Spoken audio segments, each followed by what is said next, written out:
Hello, എല്ലാവർക്കും Eva കിച്ചൻ്റെ മധുരം നിറഞ്ഞ മറ്റൊരു എപ്പിസോഡിലേക്ക് സ്വാഗതം. അപ്പോൾ നമ്മളിന്നിവിടെ ഒരു സേമിയ പായസമാണ് ഉണ്ടാക്കാൻ പോകുന്നത്. പുറത്ത് നല്ല മഴയായതുകൊണ്ട് പായസം കുടിക്കാൻ കൊതി. അപ്പോൾ അതെ, ഇവിടെ ഒരാളെന്നെ സഹായിക്കാനായിട്ട് വന്നിട്ടുണ്ട് കേട്ടോ. ഇത് എപ്പോൾ കഴിയുമെന്നറിയില്ല.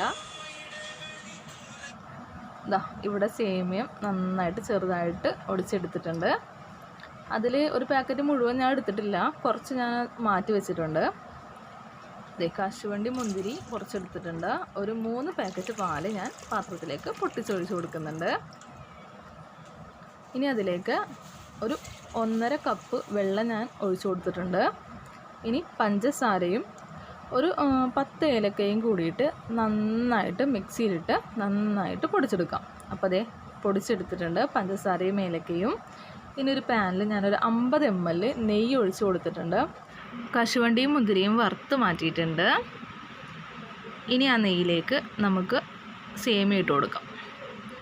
എല്ലാ സേമിയയും ഞാൻ നെയ്യിലേക്ക് ഇട്ട് കൊടുത്തിട്ടുണ്ട്. ഇനി അതൊരു ബ്രൗൺ നിറമാവുന്നത് വരെ നന്നായിട്ട് വറുത്തെടുക്കാം.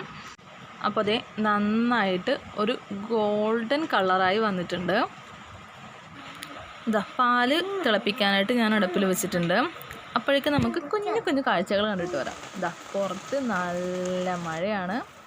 ഇത് ഞങ്ങളുടെ കൊച്ചു തോട്ടം. വാഴയുണ്ട്, കപ്പയുണ്ട്, 2 കുഞ്ഞു മാവിൻ്റെ തൈയുണ്ട്. ഇതാണ് ഞാൻ കഴിഞ്ഞ വീഡിയോയിൽ കാണിച്ച സപ്പോട്ടയിൽ. അത് ഈ മരത്തിൽ നിന്ന് പറിച്ചതാണ് കേട്ടോ. ദേ ഇവിടെ കിണറ്റിലേക്ക് മഴവെള്ളം വീഴാനായിട്ട് പൈപ്പ് വെച്ചിട്ടുണ്ട്. ദേ പാല് നന്നായിട്ടൊന്ന് തിളച്ച് വന്നിട്ടുണ്ട്. ഇനി നമുക്കതിലേക്ക് സേമിയ ഇട്ട് കൊടുക്കാം. ഈ നല്ല മഴയുള്ളപ്പോൾ നല്ല ചൂട് സേമിയ പായസം പുറത്തേക്ക് നോക്കി കുടിക്കാൻ നല്ല രസമാണല്ലേ. ഇനി നമ്മളിതിലേക്ക് പൊടിച്ച് വെച്ചിരിക്കുന്ന പഞ്ചസാരയും ഏലക്കയും കൂടി ഇട്ട് കൊടുക്കുന്നുണ്ട്. ഇനി അതിലേക്ക് ആ മധുരം ഒന്ന് ബാലൻസ് ചെയ്യാൻ ഒരു കുഞ്ഞു നുള്ളുപ്പിട്ട് കൊടുക്കുന്നുണ്ട്. ഇനി നന്നായിട്ടൊന്ന് മിക്സ് ചെയ്ത് കൊടുക്കാം. അമൂലിൻ്റെ കണ്ടൻസ്ഡ് മിൽക്കും കൂടി ഞാനിതിലേക്ക് ആഡ് ചെയ്ത് കൊടുക്കുന്നുണ്ട്. ഇത് വെറുതെ കയ്യിലിങ്ങനെ ഇട്ടിട്ട് കഴിക്കാനും നല്ല ടേസ്റ്റാണ് കേട്ടോ. അതേ പായസം നന്നായിട്ട് തിളച്ചിട്ടുണ്ട്. നല്ല പോലെ നമുക്ക് കൈയെടുക്കാതെ നല്ല പോലെ ഇളക്കി കൊടുക്കാം. ഞാൻ മധുരം നോക്കിയപ്പോൾ മധുരം കുറച്ച് കുറവായിരുന്നു. അപ്പോൾ ഞാൻ പഞ്ചസാര ആഡ് ചെയ്ത് കൊടുക്കുന്നുണ്ട്. കാരണം ഞാൻ ആദ്യമേ അധികം പഞ്ചസാര ഇട്ടിട്ടില്ല. ഈ മിൽക്ക് മെയ്ഡൊക്കെ ഇട്ടിട്ട് മധുരം നോക്കിയിട്ട് ഇട്ടാൽ മതിയല്ലോ. അപ്പോൾ അതേ പഞ്ചസാര ഇട്ടിട്ട് നന്നായിട്ട് ഇളക്കി കൊടുക്കുന്നുണ്ട്. നല്ലപോലെ തിളച്ച് ആ നല്ല സേമിയ പായസത്തിൻ്റെ നല്ല മണമൊക്കെ വരുന്നുണ്ട്. ഇതാ ആവി പറക്കണ കണ്ടില്ലേ, നല്ല മണം വരുന്നുണ്ട്. അപ്പോൾ നന്നായിട്ട് ഇളക്കി കൊടുക്കാം. നല്ല പോലെ തിളച്ച് നന്നായിട്ടൊന്ന് കുറുക്കി വരുന്നുണ്ട് കേട്ടോ. ഇനി ഞാനൊരു പാൻ വെച്ച് കൊടുത്തിട്ടുണ്ട്.